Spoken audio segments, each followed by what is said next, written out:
रुद्र एक वीर योद्धा एपिसोड 82। रुद्रांश और विक्रम सिंह के बीच युद्ध अब अपने चरम पर था। विक्रम सिंह की तलवार से निकलती नीली रोशनी और रुद्रांश की नीली ज्वाला की लपटें युद्ध क्षेत्र को आलोकित कर रही थीं। चारों तरफ घने जंगल में पेड़ों के पत्ते झुलसने लगे थे और हवा तलवारों की टकराहट और जादुई ऊर्जा की गूंज से भर गई थी। विक्रम सिंह ने अपनी तलवार से एक विशाल आकाशीय वार किया। उसकी तलवार से नीले जादुई भाले निकले जो एक साथ रुद्रांश की ओर बढ़े। तुम्हारी नीली आग मेरे इस हमले के आगे कुछ नहीं है, रुद्रांश विक्रम सिंह चिल्लाया। रुद्रांश ने अपनी तलवार को घुमाते हुए कहा, तेरा ये भ्रम तुझे महंगा पड़ेगा। मेरी नीली ज्वाला तुझे राख कर देगी। रुद्रांश ने तलवार को अपने दोनों हाथों से पकड़ा और अपनी नीली आग का इस्तेमाल करते हुए नीली आग का पक्षी तकनीक का प्रदर्शन किया। उसकी तलवार से एक विशाल नीली फिनिक्स पक्षी प्रकट हुआ। फिनिक्स की आग इतनी तीव्र थी कि उसने विक्रम सिंह के जादुई भालों को पल भर में जलाकर खाक कर दिया। विक्रम सिंह ने अपनी ढाल को आगे बढ़ाकर फिनिक्स के हमले को रोकने की कोशिश की, लेकिन वह पीछे की ओर फेंक दिया गया। उसके कवच पर नीली आग के निशान झलकने लगे। ये तुम्हारा सबसे बड़ा हमला था, विक्रम सिंह ने क्रोध में कहा। अब देखो मेरी डार्क स्टॉर्म ब्लेड की शक्ति। विक्रम सिंह ने अपनी तलवार को आसमान की ओर उठाया। तलवार से एक काले तूफान की लहर निकली जो हवा में चारों ओर फैल गई। हर झोंका बिजली की गर्जना के साथ रुद्रांश की ओर बढ़ रहा था। रुद्रांश ने अपनी तलवार को अपने चारों ओर घुमाया और ब्लू फायर शील्ड की तकनीक का उपयोग किया। एक नीले आग की ढाल उसके चारों ओर बन गई जिसने विक्रम सिंह के तूफानी हमले को अवशोषित कर लिया।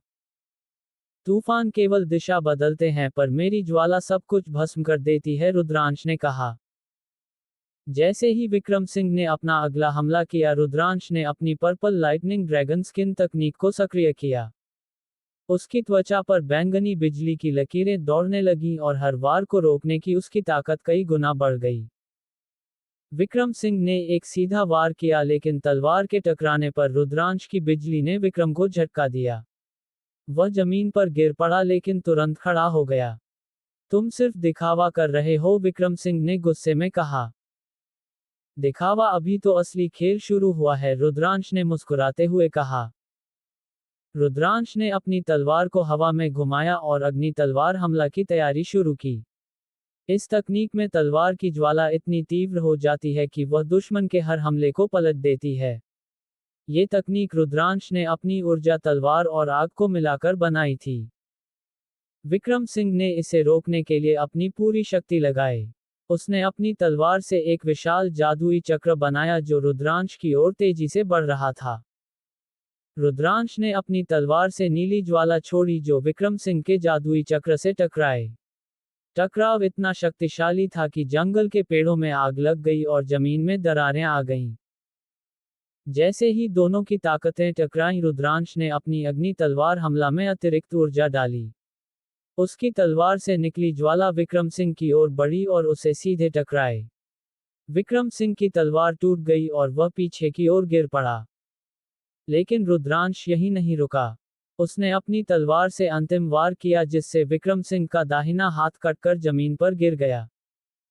अब तेरी बर्बरता खत्म हुई, रुद्रांश ने तलवार को नीचे करते हुए कहा।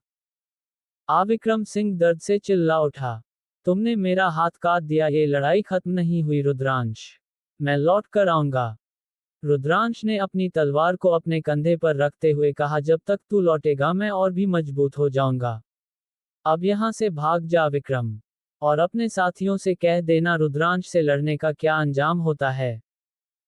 विक्रम सिंह अपने कटे हुए हाथ को पकड़कर लड़खड़ाते हुए पीछे हटने लगा। उसके बचे हुए साथी उसे सहारा देकर जंगल से बाहर ले गए। मैदान अब पूरी तरह शांत था। रुद्रांश ने अपनी तलवार को म्यान में डाला और अपने दोस्तों की ओर बढ़ा। ध्रुव, शिवांगी, संगीता और साकेत अब भी घायल थे, लेकिन उनकी आंखों में राहत की चमक थी। विक्रम सिंह के जाने के बाद जंगल में पसरा सन्नाटा धीरे धीरे टूट रहा था। आग की लपटें अभी भी कुछ पेड़ों को घेर रही थीं और हवा में जले हुए पत्तों की गंध फैली हुई थी। रुद्रांश अपने दोस्तों की तरफ बढ़ा, लेकिन उसकी तलवार से उठ रही नीली चमक और उसकी आंखों की गंभीरता देखकर उसके दोस्त सिहर उठे। ध्रुव ने सबसे पहले चुप्पी तोड़ी। रुद्रांश भाई, ये सब कैसे मुमकिन है? आपने अकेले विक्रम सिंह जैसे योद्धा को हरा दिया। वह हमारी सारी योजनाओं और रणनीतियों को तोड़ता आ रहा था, लेकिन आपने उसे जैसे एक साधारण सैनिक समझकर हरा दिया। संगीता ने भी सहमति में सिर हिलाते हुए कहा, हाँ रुद्रांश, हमने कभी नहीं सोचा था कि तुम्हारे पास ऐसी ताकत होगी।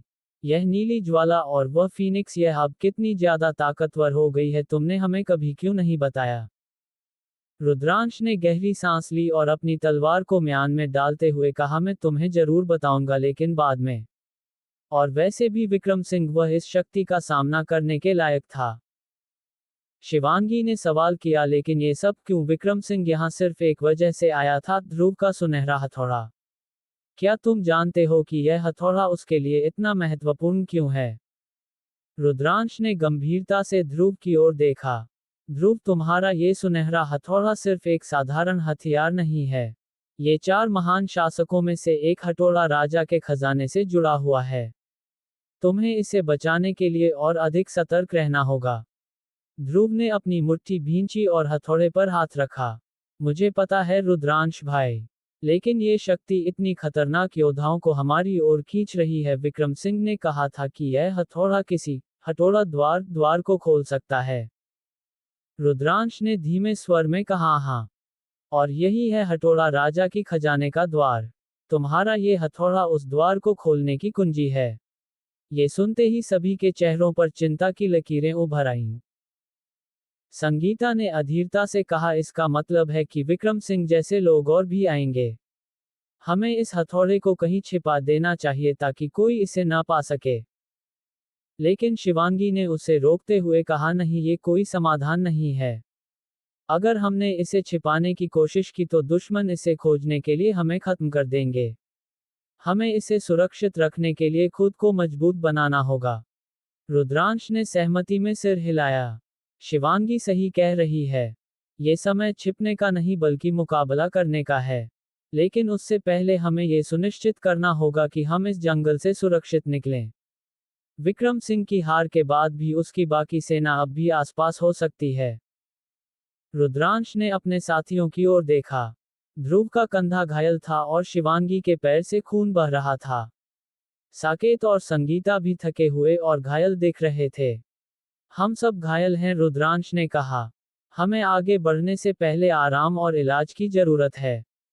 साकेत ने धीरे से कहा, लेकिन हम यहाँ ज्यादा देर तक नहीं रुक सकते। अगर विक्रम सिंह की सेना ने हमें घेर लिया तो हम बच नहीं पाएंगे। रुद्रांश ने अपनी तलवार को पकड़ते हुए कहा, इस जंगल के बीच में एक सुरक्षित स्थान है। मुझे इसके बारे में पता है। हमें वहां तक पहुंचने के लिए जल्दी करनी होगी। संगीता ने हैरानी से पूछा, तुम्हें कैसे पता है? क्या तुमने इस जंगल को पहले भी देखा है? रुद्रांश ने गंभीरता से कहा, उसे आयाम से बाहर निकालने के बाद मैं उसे जंगल में ही पहुंच गया था। जिसे सुनकर शिवांगी ने पूछा, अरे हाँ, तुमने तो ये बताया ही नहीं कि तुम कहाँ चले गए थे। ये सुनकर बाकी सभी भी रुद्रांश की तरफ उत्सुकता से देखने लगे। जिसे सुनकर रुद्रांश ने उन सभी को वह सभी बातें बताई जो उसे आयाम में उसने अनुभव किया था। जिसे सुनकर सभी लोग हैरान हो गए, लेकिन ये हैरानी ज्यादा देर तक नहीं रुकी। वह सभी जानते थे कि इस जगह पर कुछ भी हो सकता है। कुछ देर आराम करने के बाद सभी लोग ऐसे ही आगे बढ़ने लगे। जैसे ही समूह ने आगे बढ़ना शुरू किया, जंगल और भी घना होता गया। हर कदम पर उन्हें लग रहा था कि कोई उन्हें देख रहा है। चारों ओर की खामोशी और टूटे हुए पेड़ों की गंध उन्हें बेचैन कर रही थी। शिवांगी ने धीमे स्वर में कहा, यह जगह अजीब लग रही है। ऐसा लगता है जैसे कोई हमारी हर हरकत पर नजर रख रहा हो। रुद्रांश ने उनकी बात सुनकर सिर हिलाया। सावधान रहो, ये जंगल साधारण नहीं है। यहाँ बहुत सी प्राचीन शक्तियाँ छिपी हुई हैं। ध्रुव ने गहरी सांस लेते हुए कहा, क्या ये शक्तियाँ हमारी मदद कर सकती हैं? रुद्रांश ने कहा, अगर हम उनका सम्मान करेंगे तो शायद वे हमें नुकसान नहीं पहुंचाएंगी। लेकिन अगर हमसे कोई गलती हुई तो वे हमारी सबसे बड़ी दुश्मन बन जाएंगी। लगभग 2 घंटे की यात्रा के बाद वे एक प्राचीन मंदिर के खंडहरों तक पहुंचे। यह मंदिर घने पेड़ों के बीच छिपा हुआ था और उस पर पत्तों और बेलों की परतें चढ़ी हुई थीं। ये यहाँ का सबसे सुरक्षित स्थान है, रुद्रांश ने कहा। हम यहाँ आराम कर सकते हैं और अपनी ताकत फिर से जुटा सकते हैं। साकेत ने मंदिर के अंदर झांकते हुए कहा, क्या यह मंदिर सुरक्षित है? ये जगह तो सैकड़ों साल पुरानी लगती है। रुद्रांश ने गंभीरता से कहा, यह मंदिर भगवान अग्निदेव को समर्पित था। ये जगह अब भी उनकी ऊर्जा से भरी हुई है। कोई भी बुरी शक्ति यहाँ प्रवेश नहीं कर सकती। मंदिर के अंदर सभी ने अपने जख्मों पर मरहम लगाया और कुछ देर आराम किया। रुद्रांश ने आग जलाकर उसके चारों ओर अपने दोस्तों को बुलाया। अब हमें अगली योजना बनानी होगी, रुद्रांश ने कहा।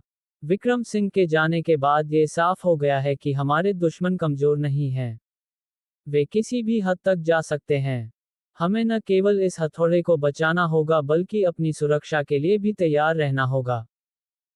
रुद्रांश ने शिवांगी की ओर देखा, उसकी आंखों में एक गंभीरता थी जो उसके शब्दों में उतर आई।